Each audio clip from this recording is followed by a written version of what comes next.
रुई का पहाड़ लगा हो कपास का, उसमें आग की छोटी सी चिंगारी रख दीजिए तो वो पूरे कपास और रुई के पहाड़ को भस्म कर देगी, आग की एक चिंगारी। उसी प्रकार भगवान के नाम में शक्ति है, पाप रूपी पहाड़ों को भस्म कर देता है। तो हे राजन परीक्षित, भगवान की भक्ति, भगवान का नाम ही है जिससे सारे पाप धुल जाते। लेकिन है क्या? मन्ने कुंजर शौचवत।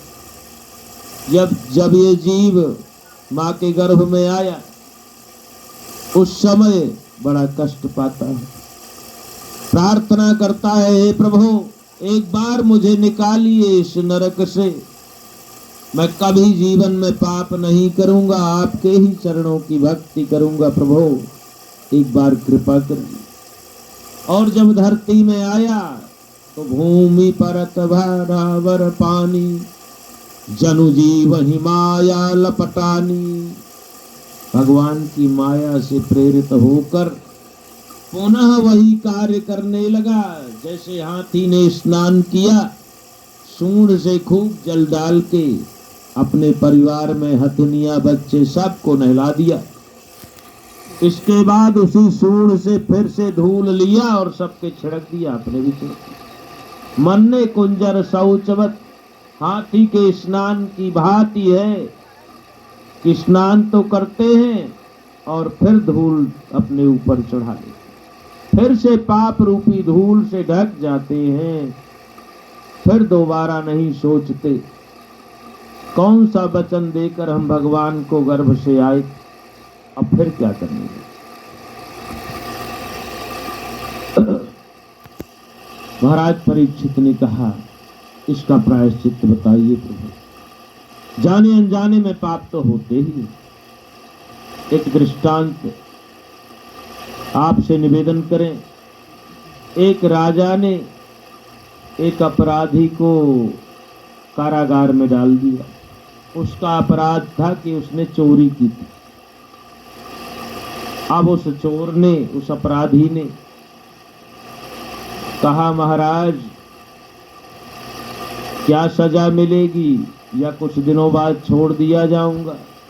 राजा ने कहा, तुमको मृत्यु दंड मिलेगा, फांसी मिलेगी। बोले ठीक है।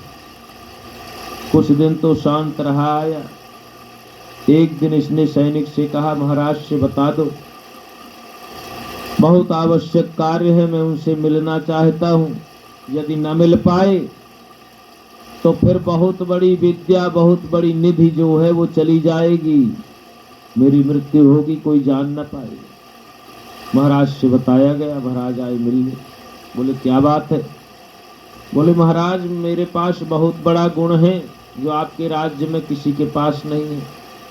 ऐसी विद्या है जो केवल मेरे पास है, और मैं गया सो वो विद्या भी समाप्त हो गई। बोले कौन सी विद्या है? बोले महाराज मैं सोने की खेती करता हूँ। अब वो सोने की खेती मेरे अलावा कोई आपके राज्य में कर नहीं पाता, और मुझे यदि फांसी दी गई, मैं मर गया, तो वो विद्या समाप्त हो जाएगी। बोले तो ऐसा है, चलो सोने की खेती करा दो, हम भी जान जाएं विद्या। बोले ठीक है चलिए। गया, खेत तैयार किया गया। बोले खेत को अच्छी तरह से साफ करा दीजिए, और परसों के दिन इतने बजे से मुहूर्त है, सोने की खेती की बुवाई होगी। मैंने बीज बना लिए हैं, मेरे पास सुरक्षित है। बोले ठीक। सभी एकत्रित हो जाए, पूरी प्रजा आ जाए, सभी मंत्रीगण आ जाए, सबके बीच में वो कार्य चालू होगा, शुरू होगा, अकेले में आप न करेंगे। बोले ठीक। प्रजाजन आ गए, सभासद आ गए, अब प्रारंभ होना है सोने की खेती। बोले इसमें शर्त है महाराज, जिसने जीवन में कभी चोरी न की हो वही इस खेती को बो पाएगा, उसी के हाथ से बीज पड़ेंगे, बाकी नहीं। महाराज से पूछा गया, आपने क्या कभी चोरी की है? बोले हाँ, बचपन में हमने चोरी की थी। चोरी से मीठी चीज लेकर खा ली। किसी ने कहा हमने ये चुरा लिया, किसी ने कहा हमने कलम चुरा लिया, लेखनी पेन। सब ने अपनी अपनी चोरी बता दी। प्रजाजनों से पूछा गया, सभी ने कहा कि महाराज हमसे भी ये अपराध एक बार हो गया। तब उस अपराधी ने कहा, महाराज आपके राज्य में आप से लेकर कोई भी ऐसा नहीं जिसने चोरी न की हो। अब जब सबने चोरी की है तो दंड मुझे बस क्यों दिया जा रहा है?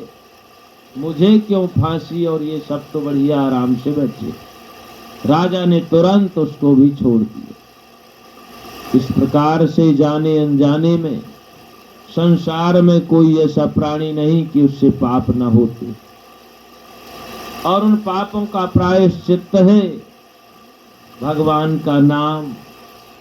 इतना सुलभ है, इतना सहज है, लेने में हम लोग कतराते। सुलभम भगवन नाम, भगवान का नाम सुलभ है। जिह्वा च वशवर्तिनी, हमारी जिह्वा, हमारी जीभ हमारे वश में है। जो कहलवाएंगे जीभ को वही कहना पड़ेगा। तथापि नरकम यान्ति धिग्धिगस्तु नराधमान, इसके बाद भी संसार के प्राणी मनुष्य नरकों में जाते हैं, नरकगामी होते हैं। ऐसे प्राणियों को धिक्कार है, धिक्कार है। बारक नाम मंत्र जप जेऊ, होय तरण तारण नरतेऊ। एक बार भी नाम ले लो, स्वयं तर जाओगे और सबको तार। फिर थोड़ा थोड़ा कथाओं का स्पर्श करते हैं।